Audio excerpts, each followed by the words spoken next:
Son las 9 de la mañana con 11 minutos y a lo prometido les habíamos señalado que nos iba a estar acompañando el día de hoy el flamante Premio Nacional de Historia 2024, el doctor César Ros Orellana, está acá en nuestro estudio y va a ser muy importante el poder ir ahondando no solamente en lo que fue la jornada del día de ayer donde se le otorgó este premio, sino que también ir analizando sensaciones, sentimientos, ir viendo también cada uno de esos elementos que estuvieron acompañando no solamente la postulación, sino que además esta entrega y ir también proyectando elementos que tienen que ver con su quehacer, las relaciones internacionales, lo que tiene que ver también con la mirada que estamos dando al Asia-Pacífico. Varios puntos que queremos abordar también junto a usted, profesor. ¿Cómo está? Felicitaciones, primero que todo, de parte del equipo de la radio, de todos nosotros. Estuvimos siguiéndolo, como lo decía, el día de ayer desde el Mineduc, así que estamos con el corazón lleno con esta gran noticia. Bienvenido y felicitaciones. Muchísimas gracias. Oiga, profesor, lo primero, un poquito más desde la perspectiva del sentimiento. ¿Cómo fue esa jornada del día de ayer? En lo que tiene que ver con recibir, obviamente, la noticia, llegar al Mineduc. Me imagino que hubo un vendaval de sensaciones y sentimientos. Bueno, sí, obviamente. La primera mitad del día fue normal, ¿no? En la universidad, trabajando. Almorcé con un amigo fuera de la universidad. Yo trabajo en el Instituto de Estudios Avanzados, entonces estoy en Providencia. Y sí, a las 4 de la tarde recibí la llamada, hablé con el ministro me preguntó si acaso podía ir al ministerio, obviamente que sí podía, cómo no, y entonces partí. Y mientras iba bajando en el metro desde la estación Salvador hasta Moneda, iba sonando mi teléfono, que ya lo había puesto en silencio, pero con un vibrador por si acaso me olvidaba. Y sí, y recibí muchísimos llamados, mensajes de WhatsApp, mensajes de correo electrónico de muchos y muchas amigas de Santiago, de regiones, de fuera de Chile, y le pido disculpas a todas y todos los que aún no le he respondido, Sí. creo que a la mayoría no le he respondido aún. Me concentré, claro, en los mensajes principales, ¿no? A mi familia, etcétera, mi hija que está en Londres, y luego, con calma, durante el fin de semana le contestaré a todos y cada uno como corresponde, con respeto. Sí, elaboré un pequeño mensaje que van a difundir a través de la LinkedIn y otras redes sociales así, para agradecer a todos porque he tenido la satisfacción de recibir con mucha generosidad el apoyo de muchas y muchos colegas. Profesor, quiero entrar también en, obviamente, lo que se ha destacado bastante en lo que tiene que ver con la trayectoria, pero también elementos que usted trajo a colación en sus planteamientos a la hora de recibir este premio en el Mineduc. Obviamente, dentro de lo que se definió por parte de la comisión está el tema de la trayectoria, pero usted ha planteado el rol importante que tiene la universidad en este logro, también en las distintas instancias en las cuales usted participa. Ya lo decíamos, usted es académico e investigador del Instituto IDEA de nuestra universidad. Me imagino que ahí también hay muchos elementos que es muy importante tenerlos en cuenta a la hora de hacer esta evaluación. Y quiero citar algo que usted decía, que usted ha formado muchas generaciones de investigadoras, de investigadores y va a seguir haciéndolo. Es parte de su tarea. Identifico este premio con este esfuerzo. Son varias aristas que tienen que ver con este premio. Me gustaría también que ahondáramos en aquello, porque es absolutamente valedero. Sí, lo primero es una referencia a la universidad.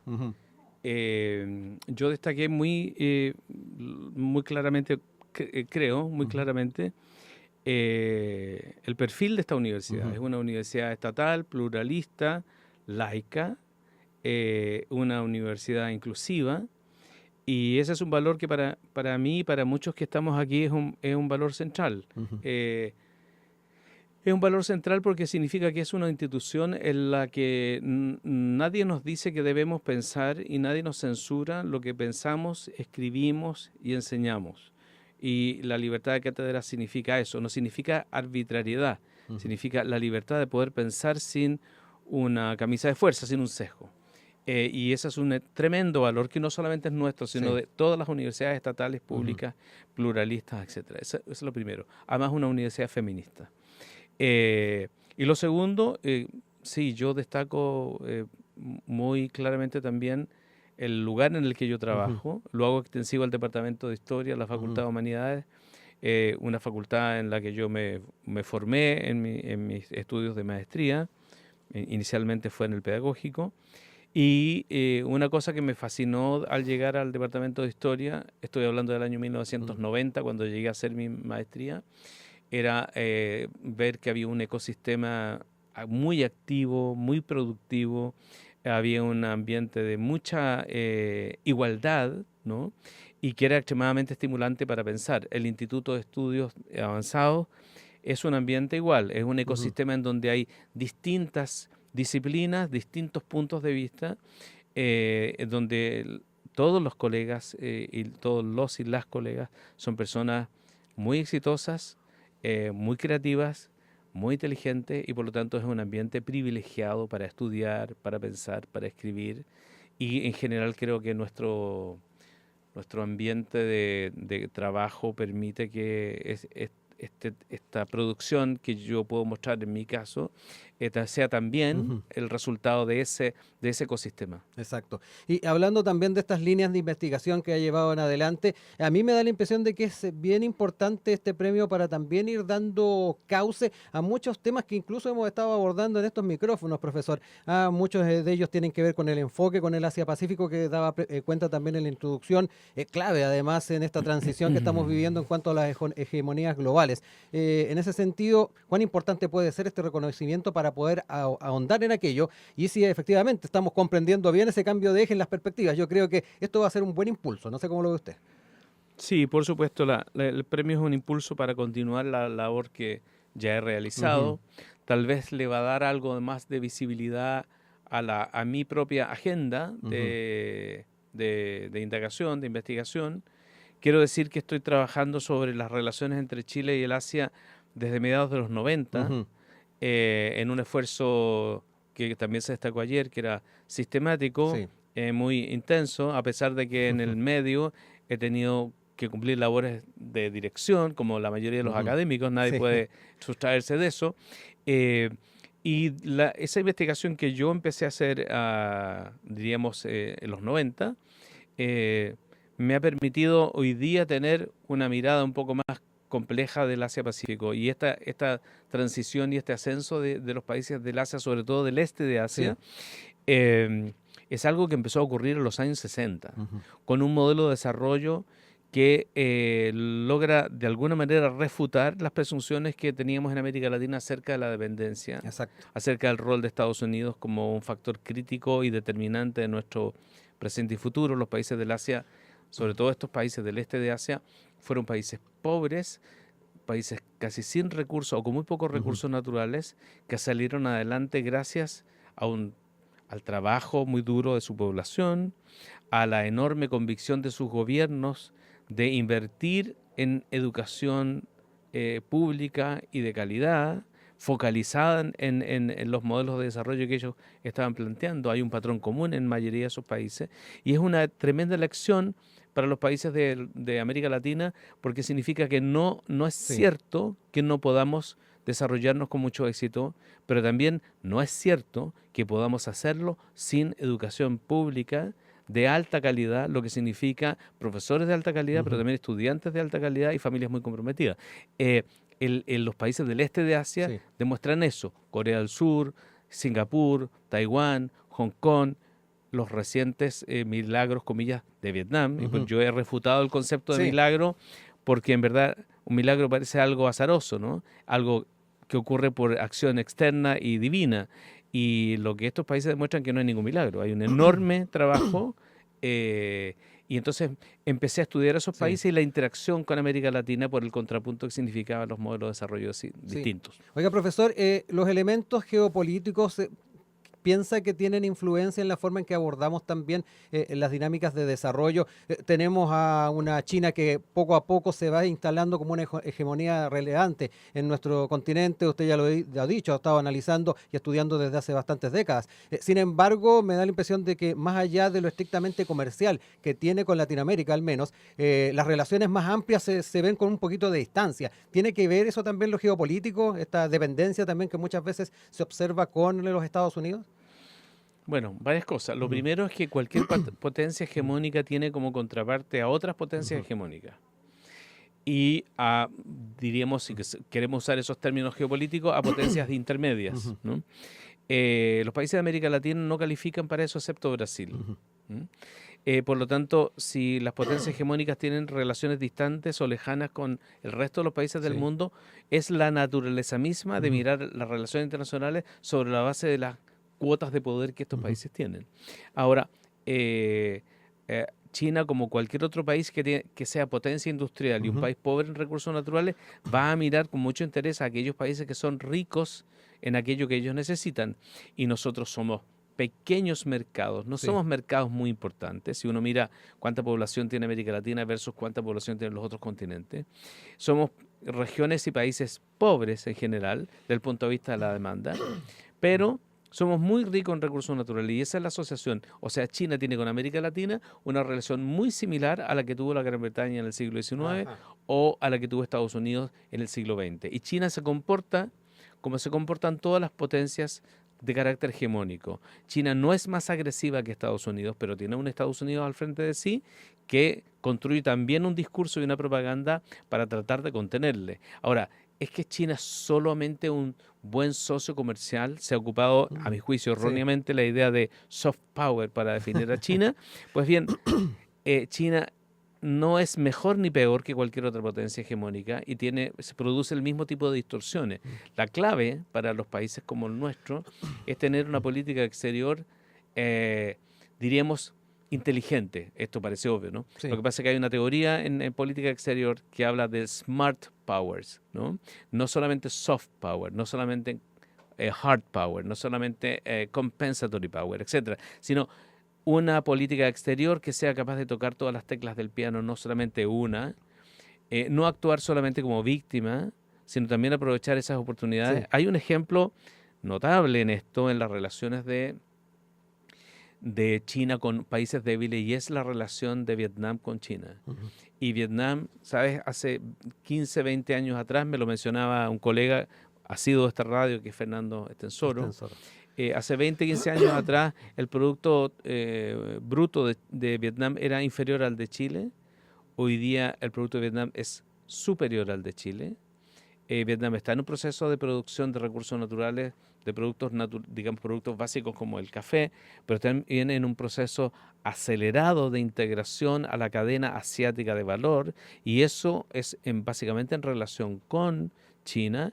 Y China no le concede nada gratuitamente a Vietnam. Y esas experiencias son muy útiles para que los países de nuestro tamaño podamos aprender de esa interacción. Pero claramente China, como una potencia, no solamente propone, sino también impone sus reglas, y China ya es un generador global de reglas para el comercio, para las inversiones, pero también para la política. Yo quería recordarles que estamos conversando a esta hora con el doctor César Rosso Orellana, académico investigador del Instituto IDEA de nuestra universidad y flamante Premio Nacional de Historia 2024. Para ir cerrando, profesor, esta conversación que podríamos tener muy amplia, quiero entrar también en ámbitos de investigación suyas que tienen que ver con los estilos de desarrollo, los esquemas de inserción internacional y las relaciones internacionales, efectivamente. Ha desarrollado varias investigaciones, por ejemplo, una que tiene que ver con la forma en que la dictadura militar asumió efectivamente los esquemas de desarrollo, mirando también a Corea del Sur entre el 73 y el 79. Pero quiero también llevarlo al momento actual, donde ya lo decíamos, hay una multipolaridad, y es bien importante saber cómo se va conviviendo en ese escenario a la hora de ver estos puntos, estos elementos, los estilos de desarrollo, los esquemas de inserción y también de relaciones internacionales. De repente me pongo a pensar también cuáles son las alternativas que se abren, por ejemplo, con una Venezuela en Latinoamérica. Bueno, eso es una agenda bien compleja la que tú planteas. Vamos despejando. Sí. ¿Cómo se podría calificar el mundo desde el punto de vista de la distribución global del poder? Tú ocupaste un concepto acuñado por Raymond Aron en la década de los 60, la idea de multipolaridad. Durante largo tiempo se aspiraba, los países que tenemos vocación o interés por una política multilateral, que es el caso de Chile, se aspiraba a que existiese un mundo multipolar. Eso significa que el poder estuviese distribuido idealmente en el mayor número de actores posible. De esa manera, cuando hay un mundo multipolar, los países pequeños tienen más capacidad de maniobra, ¿no? Durante largo tiempo en la Guerra Fría el mundo no era multipolar, era bipolar. y eso tenía desventajas, ¿no? Porque las grandes potencias hegemónicas imponían sus reglas, pero tenía una ventaja, y es que había estabilidad hegemónica, como se decía en esa época, ¿no? Y esa estabilidad hegemónica significaba certeza respecto de las reglas del juego, certeza respecto de lo que podía eventualmente pasar. Con la desaparición de la Unión Soviética, apareció que íbamos a tener un mundo unipolar, que era lo que plantea Francis Fukuyama. Frente a esta tesis, rápidamente, como se pueden producir las ideas en el mundo intelectual. A los 10 años, Samuel Huntington plantea que en realidad no ve un mundo unipolar, sino que ve un mundo, él llama unimultipolar, en donde hay una sola superpotencia hegemónica, ya no habla de potencia, sino de superpotencia hegemónica, y potencias que tienen nivel mundial, pero que no son super porque no reúnen todas las cualidades del poder, y hay otras potencias regionales. Entonces muestra que hay un mundo mucho más complejo que simplemente decir, hay un hegemón y ese hegemón determina todo lo que pasa, porque en efecto, esto lo ha demostrado Arne Vesta y muchos otros historiadores, ocurren cosas en otros lugares del mundo que el hegemón no es capaz de controlar y muchas veces que inciden en el centro.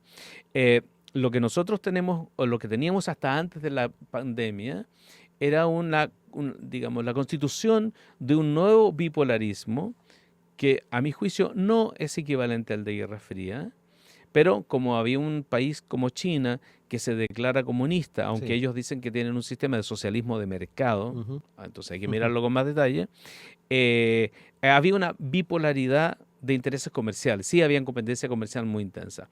Pero la pandemia y la guerra en Ucrania cambió las reglas del juego, ¿no? Ralentizó el ascenso de China, ha obligado a la doctrina de Xi Jinping a ser un poquito más suave. Ya no, Xi Jinping había abandonado la doctrina de Hu Jintao del ascenso pacífico, se volvió mucho menos pacífico, pero la pandemia reconfiguró ese escenario y la guerra en Ucrania también. Y todos los jugadores han estado jugando su juego. Lo que sí es claro es que sigue habiendo una única superpotencia solitaria, como decía Huntington, que es Estados Unidos. Hay otra potencia en ascenso que es China, y hay una antigua potencia nuclear que es Rusia, que ha demostrado serias dificultades para vencer a un enemigo que aparentemente era pequeño, aunque tiene el respaldo de los países occidentales y de la OTAN, aunque un apoyo suave de la OTAN, no un apoyo decidido. En el caso de América Latina, nosotros tenemos un factor Venezuela, diríamos. Venezuela como un factor de disrupción en el diálogo regional, una Venezuela que tiene un enorme apoyo de Cuba, una Cuba que tiene una enorme capacidad de gestión del conflicto, de la incertidumbre, etc. Ambos países están bastante acorralados desde el punto de vista de sus indicadores de desempeño económico, etc. Por lo tanto, tienen una enorme capacidad, pero tienen poco capital para resistir durante un tiempo muy largo. Sin embargo, como siempre pasa en el campo internacional y en los historiadores lo hemos aprendido mirando el pasado, aquí no solamente hay conflictos, sino que también hay cooperación. O sea, el mismo gobierno venezolano que se resiste a mostrar las actas, tiene diálogo, conversación continua con otros países de la región y también con el Departamento de Estado. Entonces, no todos son completamente enemigos ni completamente amigos. Hay una relación compleja. Hay una puesta en escena, además. Hay una puesta en escena, pero también hay una negociación de a qué precio se va Maduro o a qué precio se queda Maduro. ¿Cuáles son las garantías? Y por eso que la oposición dice, porque la oposición también está en conversación con el Departamento de Estado, estamos dispuestos a una negociación. ¿Qué significa eso? Estamos dispuestos a una negociación. Estamos dispuestos a que haya un cierto grado de impunidad. Lo que ocurre es que muy probablemente, y aquí es una especulación, no han llegado al precio. Estoy usando una categoría más bien de la economía, al ajuste de precios. No han llegado a un acuerdo aún de a qué precio el gobierno actual deja el poder y reconoce que han sido derrotados, si es que en efecto han sido derrotados, y toda la información que tenemos dice que fueron derrotados. Hay un regateo, como se diría de alguna manera. Así es. Oiga, profesor, yo quiero agradecer el tiempo que ha tenido con nosotros, de estar acá con nosotros, de verdad orgullosos como comunidad universitaria de lo que ha sido, obviamente, este premio nacional. Mucho éxito en lo que se viene de aquí en adelante, el poder hacer extensivas muchas de estas investigaciones y de lo que estuvimos conversando el día de hoy. Y, como siempre, abierta siempre la puerta y los micrófonos de Radio USACH. Muchísimas gracias.